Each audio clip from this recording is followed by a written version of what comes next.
Good morning, everyone. I hope you're all doing well today. Thank you so much for joining us today for our webinar on findings from the 2025 Charity Job Salary Report. It's great to have you all on the call with us. So my name's Lucy and I work as a Senior Research Manager at Charity Job, and I work with Ginger to conduct research to help us understand our recruiter and candidate users better. We use the insights we gather to create reports, blogs, and webinars that inform recruiters about trends and best practices for attracting and retaining talent in the sector. And we've also worked closely with James on this. So James is our head of data and analytics, and James has led the analysis of the salary report, and he's also on hand today to answer any data questions. Claire, our marketing director, is also here to help us with the Q&A later on. And hello everyone, my name is Ginger and I'm Senior Research Executive at Charity Job. I've been at Charity Job for around 2 years now, and I play a key role helping us understand our customers and monitoring market trends. And I'm really excited to share these insights with you today from our 2025 salary report. So we're now just going to go through a few bits of housekeeping before we start the main part of this webinar. Firstly, you should be able to see our slides at the moment, and they should move through the webinar with us. If they go out of sync at any point, then a sync to presenter button should appear in the bottom left-hand corner of the screen, where you can use arrows to flick through the slides. So you can press that button to sync the slides back to us. As mentioned, there will be some time for Q&A at the end of the webinar. Please use the Q&A function on Teams to leave your questions. If you're joining on the Teams app, this should be on the banner at the top of your screen. And if you're joining on your phone, this should be in the bottom right-hand corner. Claire's going to be keeping an eye out for questions, and we'll try to answer as many as possible in the Q&A session. But if we don't get around to answering your question, we will provide an answer after the webinar. And if you are watching this webinar on demand, you are welcome to contact us with any questions that you may have, and we'll get back to you on them. Now, just to note, the webinar is being recorded, and we'll share the recording as well as the slides to everyone who registered later. So here's a quick overview of what we're going to be covering today. So we'll start off by taking you through the methodology of our salary report and then the changes that we've made to the methodology this year. We'll then talk through some of the general trends we've seen in the recruitment market before going through the main salary trends in our key job categories. So we'll be pulling out a few standout insights within each category. After that, we'll explore some of the key findings from our additional breakdowns of volunteer roles, contract and part-time roles, senior level roles, and then long-term trends from the past decade. We'll then talk a little bit about the demographic profile of charity job candidates and highlight any differences we saw across the job categories in terms of the demographic profile of applicants. After that, we'll look at the roles which candidates are applying for, and then finally we'll wrap up with some summary and conclusion points before the Q&A. So the Charity Job 2025 salary report is based on more than 55,000 roles from the sector posted on our site in 2024. And these were based up of more than 36,000 full-time or annual salaried roles, more than 7,000 part-time paid roles, and more than 16,000 volunteer roles. We also include data on candidate demographics from more than 36,000 candidates, which has been collected from our Equal Opportunities reporting tool. And at some points today, we'll compare to our data from 2023 to see how things have changed year on year. And we'll also look at comparisons from the last 5 years and decade when interesting. So categories such as experience levels are fixed breakdowns that roles are matched to. And in some instances, categories are selected by recruiters when they post a job with us. And for some of the further breakdowns, we have used logic to categorize roles to the best available category based on a set of criteria. And in terms of the data accuracy, the data we talk through today is based on a very large number of roles on our site and has been reviewed by a data and insights team. And we're confident it reflects the sector closely. It is possible that there could be some potential limitations, but we have taken precautions to minimize the impact of these where possible. Now, just a quick note about candidate demand. When we talk about candidate demand, we're referring to the number of clicks on the apply button a job gets. And finally, we have categorized jobs by charity size in this report. So for most of this webinar and the report, we break down to small, medium, and large. So small is 20 or fewer employees, medium is 21 to 100 employees, and large is 101 or more employees. And in other places, we've provided a more detailed breakdown by headcount. And this year, we've also made some changes to the methodology to better align with sector analysis and government reports. So average salaries are now measured as the median rather than the mean. And in addition to this, we've also incorporated a new logic of classification of categories and subcategories of jobs, using a range of inputs used as job titles and keywords. And we've incorporated a new set of criteria to ensure our reporting is accurate. And there's more information about this in our report. Thank you, Ginger. So now we're going to talk about some of the trends in the charity recruitment market that we've observed from our data. So the graph on this slide shows the number of jobs posted on our site from 2019 to 2024 and the average number of clicks on the apply button that jobs got from candidates over the same time period. So number of jobs is the line in blue and clicks on apply is the line in pink. So as you can see, the number of jobs posted decreased significantly in 2020 due to the impacts of the COVID pandemic, and they started to increase again in 2021. Then in 2022, as the UK came out of the pandemic, the number of jobs skyrocketed and the UK experienced an atypical candidate-driven market where there were more job vacancies than candidates available to fill them. In 2023, we saw the recruitment market stabilising, with the number of jobs decreasing and candidate interest increasing. And now looking at last year, so 2024, we saw a continued decrease in the number of jobs posted. They were down by 20% and a continued increase in candidate interest. So there was a 56% increase in clicks on apply across the UK. And yeah, this suggests that we shifted to a recruiter-led market where recruiters have more power. And this trend is consistent with other data from the ONS and also from figures with generalist job boards like Indeed and Reed, which reported decreases of 23 and 26% year on year. So now we're going to look at some of the key trends from the last year. So firstly, the median salary for a role posted on our website in 2024 was £35,000, and this was a 3% increase from 2023. And at the same time, the number of jobs dropped by 20% from 2023, and we had 36,909 full-time paid or annual salaried roles in 2024. And as I mentioned, the decrease in the number of roles is in line with national trends. Now looking at salaries by location, we saw that the median salary for a role in London was £37,500, and that was 24% higher than the median for a role outside of London, which was £30,282. And median salaries in and outside of London both increased by 1% year on year, but salaries outside of London increased more than those in London for all of our job categories except for finance. We also saw changes in working arrangements. So in 2024, the proportion of jobs that were hybrid working increased from 45% to 50%. And at the same time, the proportion of on-site jobs decreased from 43 to 38%. And this year, we also collaborated with the Living Wage Foundation to understand how charity salaries compare. So the living wage, which is calculated by the Living Wage Foundation, reflects the actual cost of living. So this covers things, essentials like food, housing, and transport. And this is separate to the government's national living wage, which isn't calculated according to the cost of living and is lower than what people need to afford a decent quality of life. So as per the Living Wage Foundation, the real UK living wage is £12.60 an hour, and the real London living wage is £13.85 an hour. And for the purpose of this report, we calculated the full-time living wage salary based on a 37.5-hour work week. So this means we've calculated the living wage as £24,570 for jobs outside of London and £27,000 for jobs in London. So moving on to the next part of the webinar, we'll be looking at key salary trends across the 9 job categories.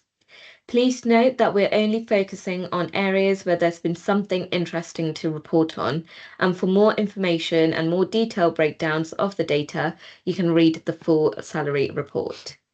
Thank you, Ginger. So our first job category is admin. And in 2024, the median salary for an admin role was £29,999. And that was a 4% increase from the year before. And the number of admin jobs decreased by 20% to 3,460. And that was in line with the overall decrease in the number of jobs on our site.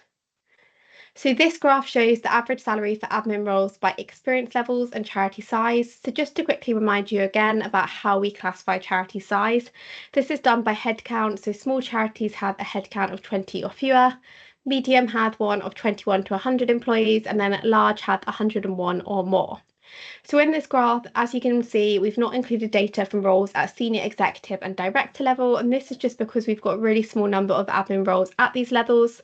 But our data does show that medium and large size charities paid higher for all experience levels compared to small size charities. Thank you, Lucy. And the next category is business services. So this category includes roles in business development, IT, training, and vocational/services roles. So the median salary for a role in the business services category was £37,304, and this was a 3% increase from 2023. At the same time, the number of jobs in business services decreased by 20%, even though this was the job category with the highest number of jobs in 2024. Looking at average salary by subcategories, the business development subcategory had the highest overall average salary. We also saw that there was a 38% difference in salary for the training subcategory for small versus large charity size, and a 48% difference for small and medium-sized charities. Looking at average salary by experience level and organisation size, large charities paid the most for all levels of seniority, with the exception of management level, where medium charities paid the most.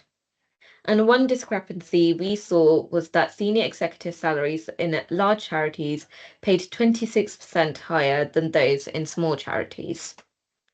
Thank you, Ginger. So now we're moving on to finance. So finance was our highest paying category with a median salary of just below £50,000, and it was up 4% from 2023.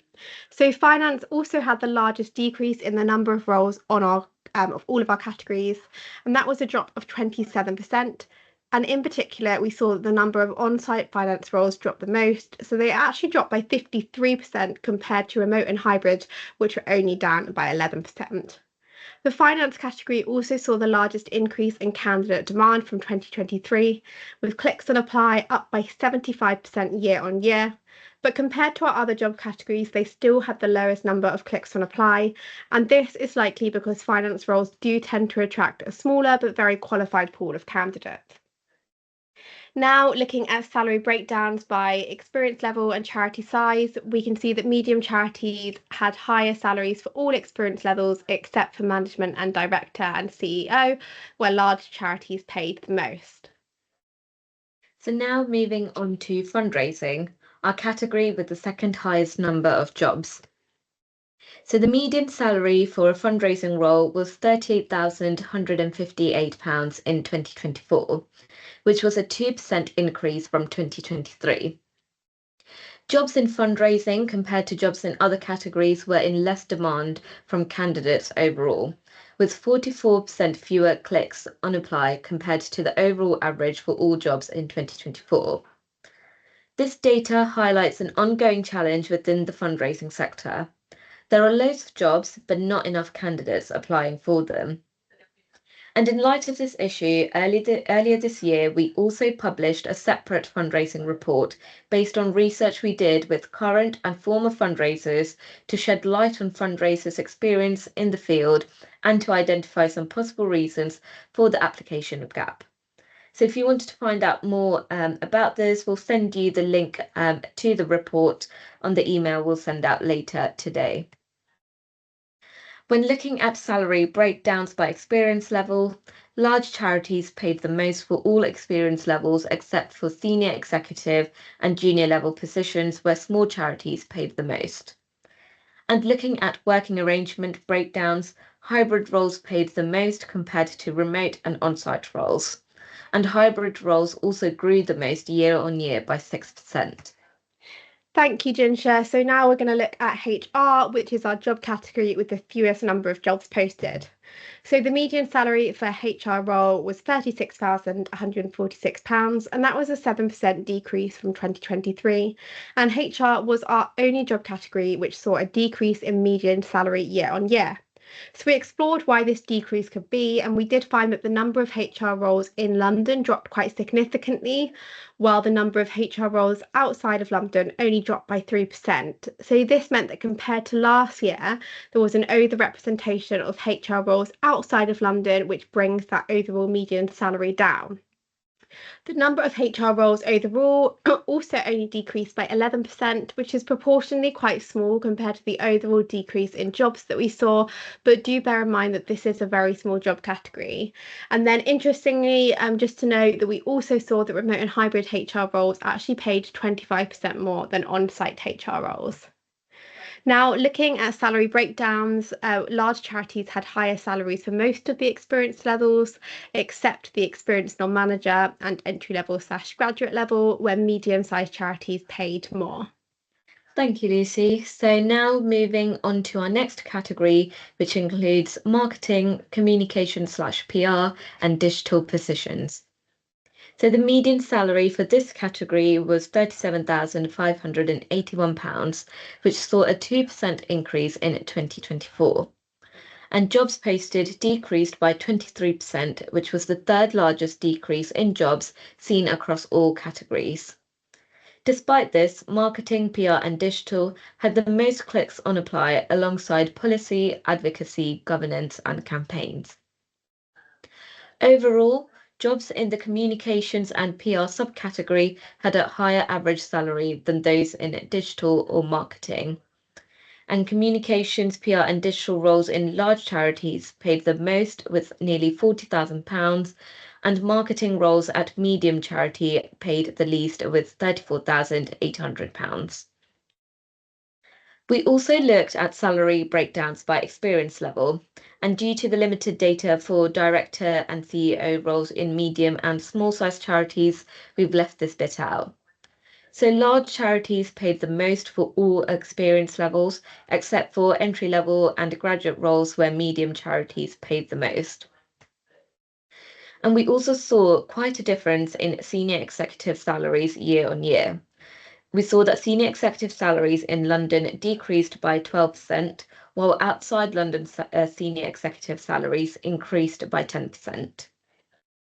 Thank you, Jinsha. So our next category is operations, and this includes the operations and project management subcategories.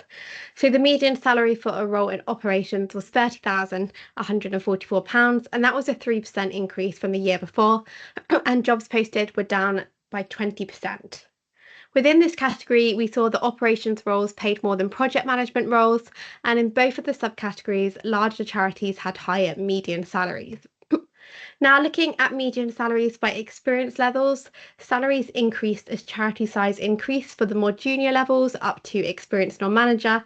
And when we looked at salary changes by experience level for London and outside of London, we actually saw some really large salary increases for both senior executive and management roles outside of London, which actually increased by 17% and 20% from the previous year. And our next category includes policy / research, advocacy, governance, and campaigns positions. So the average salary for roles in this category was £35,000 in 2024 and remained the same as the year before that. And there were 2,501 jobs posted in 2024, which was a 25% decrease from 2023. And as briefly mentioned before, this category, alongside marketing, PR, and digital, was the most in-demand category from candidates overall. Looking at the subcategory salaries, governance had an overall higher average salary compared to the other subcategories. And for all subcategories, large-sized charities paid the most, except for advocacy, where small-sized charities paid higher. And due to the limited data, we can't provide data for salaries for small and large size charities for director and CEO levels. But we saw that junior and entry level graduate roles paid higher in medium sized charities. However, for roles in experienced non manager levels and above, large sized charities paid the most. And when comparing salaries by location, we saw London-based roles paid 25% more than outside of London roles. And this was the biggest difference we saw between locations amongst all job categories. Thank you, Ginger. So now we're moving on to our final job category, which is support work. And this category encompasses roles in advice and information, social care and development, social work, and then support worker roles.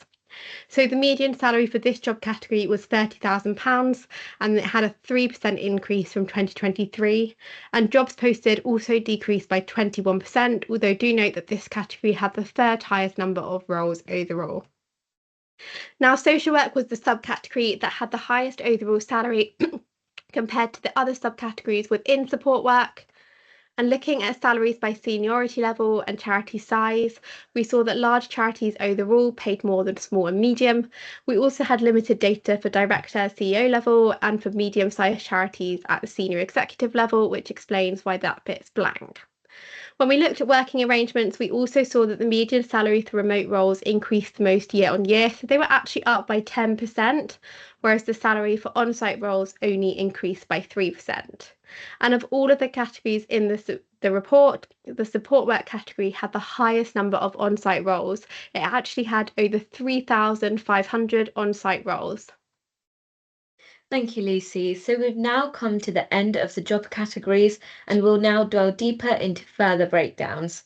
So in the next section of the webinar, we'll be looking at salary trends and working arrangements within different types of roles. So volunteer roles, contract and part-time roles, and more. And we'll be looking at what the changes have been throughout the years.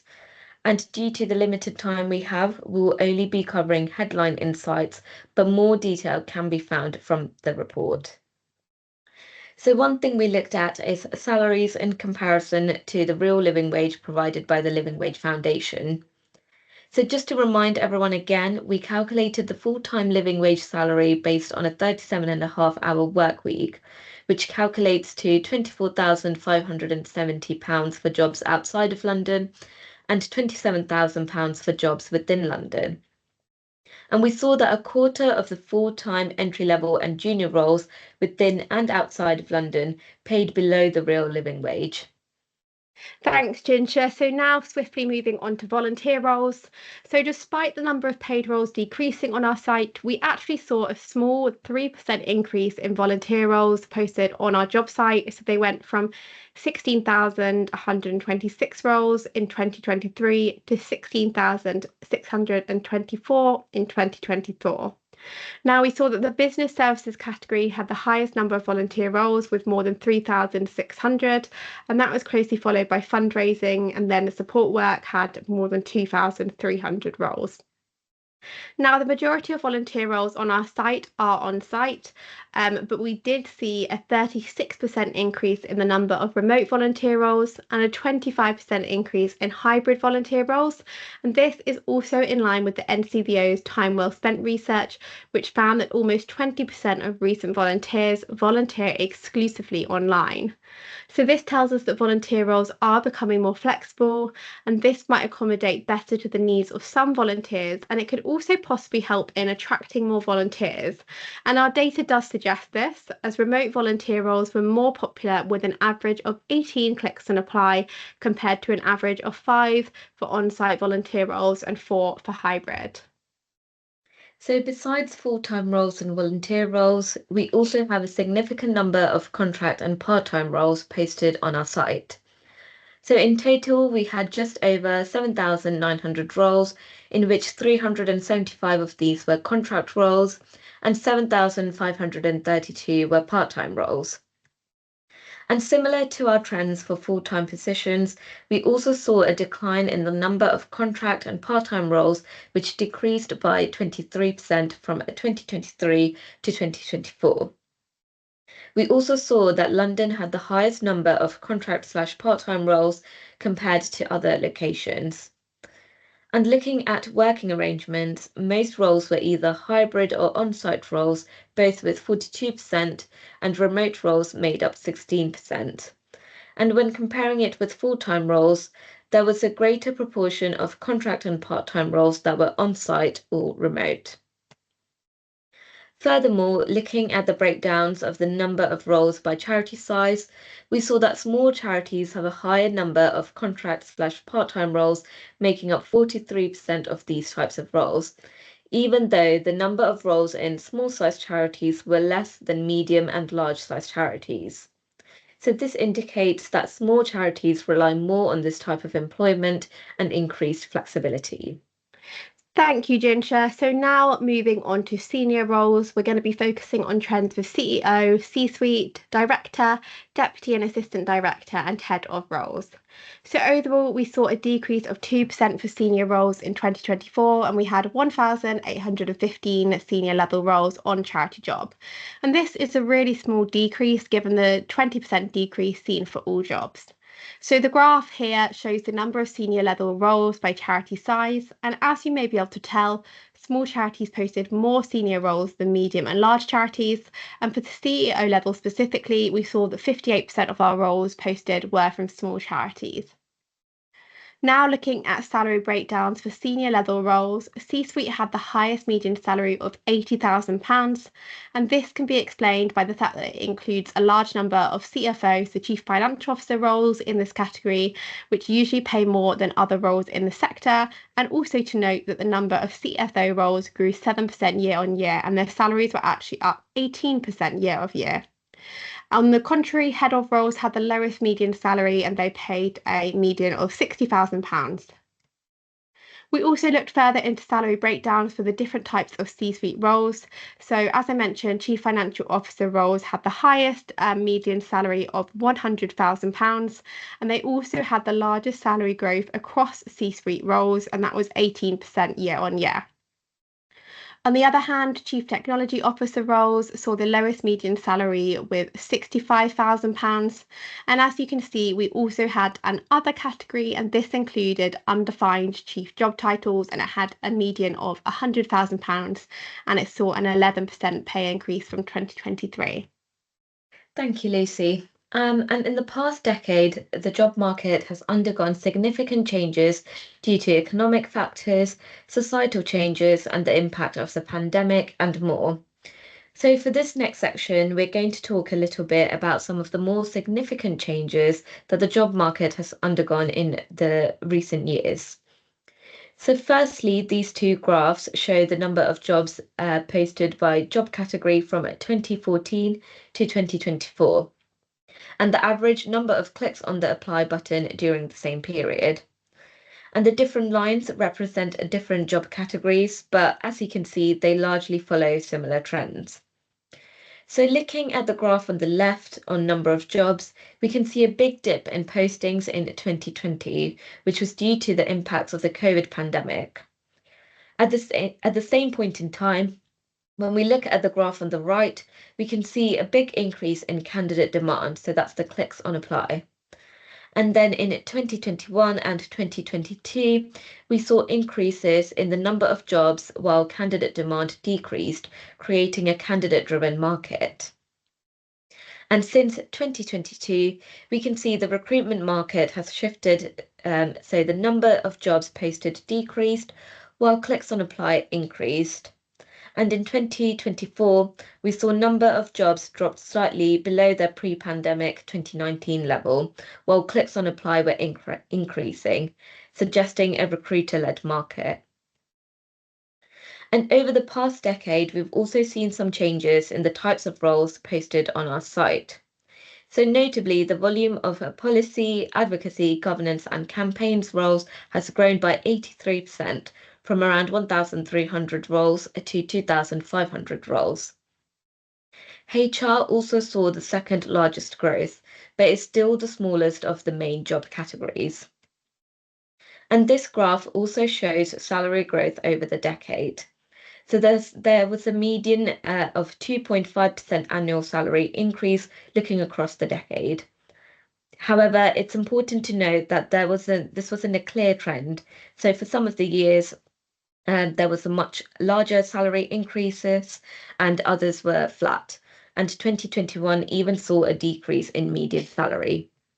Thank you, Ginger. So now we're moving on to our next section where we're going to be looking at the demographic profile of our candidates. So in June last year, we introduced Equal Opportunities Reporting, and this collects optional demographic data of candidates and then provides anonymised and aggregated demographic data on the profile of applicants and hires to recruiters who posted a job using Apply Now, which is our application method.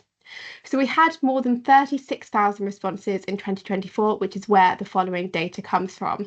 So we're going to be talking you through some of our headline demographics and insights, but do note that there is more detail in the report. So firstly, in terms of gender, we saw that the majority of candidates were female, with 68% and 38% were male, and this is in line with NCVO statistics on gender breakdown in the voluntary sector. 67% of our candidates were between the ages of 25 to 54, 14% were under the age of 24, and the rest were either above the age of 55 or they selected other. Looking at ethnicity breakdown, nearly half were from a white background, and that was followed by 20% from a Black, African, Caribbean, or Black British background, and then 15% from an Asian or Asian British background. More than 3/4 of our candidates didn't identify as having a disability, 15% selected yes, and 8% selected other. Thank you, Lucy. And we also looked across our equal opportunities data to see if any candidates were more likely to apply for certain roles than others. We saw quite a few differences across demographic groups, which we've included in the full report, but for now we're just going to pull out some of the standout insights. So most notably, we saw that men applied for roles differently to women, despite it being a female-dominated sector. We saw that men were more likely to apply for on-site roles than any other working arrangements, whereas women were more likely to apply for remote roles. Men were also more likely to apply for more senior level roles than any other experience levels. And another feature Charity Job offers is anonymous recruitment. So this hides an applicant's name and replaces it with a pseudonym during the initial candidate screening to help recruiters remove any bias associated with an applicant's name. We saw that jobs with anonymous recruitment were more in demand overall. They received 92% more clicks on apply than roles without anonymous recruitment. So that was an average of 113 compared to 59 clicks on apply. We also looked at our demographic stats based on whether anonymous recruitment was used, and in some situations, people from certain backgrounds were more likely to apply when recruiters couldn't see their names. We also saw that trans candidates were more likely to apply for a role which used anonymous recruitment, and this may be because trans candidates feel more protected from bias when it's used. As research conducted by Total Jobs found that 56% of trans people believed it was harder for them to find a job, and 33% said they experienced discrimination during job interviews and the application process. We also saw that younger candidates, so those aged between 25 to 34, were 41% more likely to apply for a director and CEO level role when anonymous recruitment was used.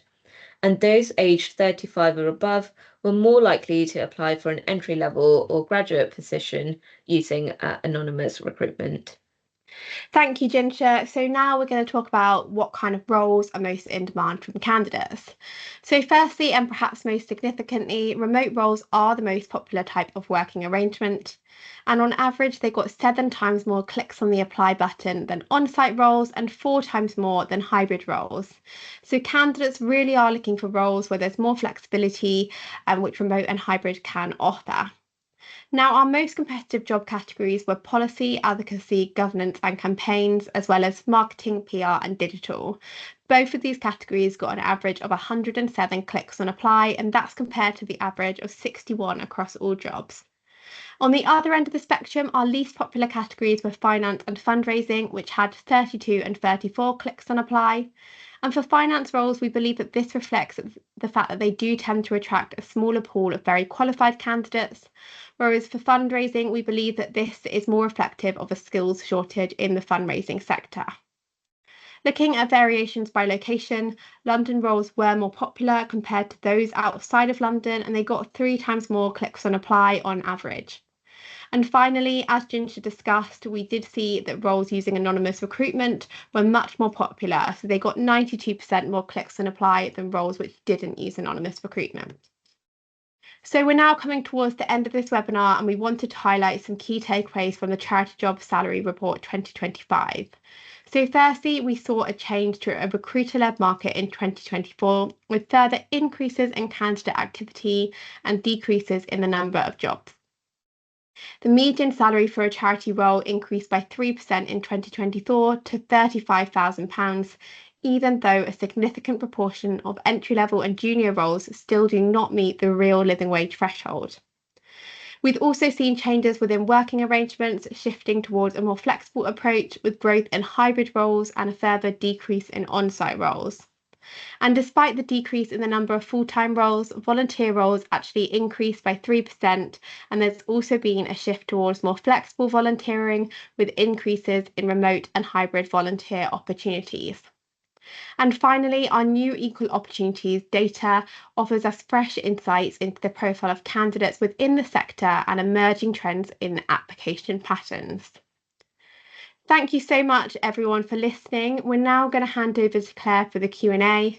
And just a reminder that if we don't get round to answering your question now, we will follow up with you on email afterwards. Thank you, guys. I think it's time to wrap up there. Thank you so much to everyone who attended the webinar today and for purchasing the 2025 Charity Job Salary Report. We'll be sharing a copy of the slides and the recording later today. And if you are watching the recording now, you are also welcome to contact us with any queries.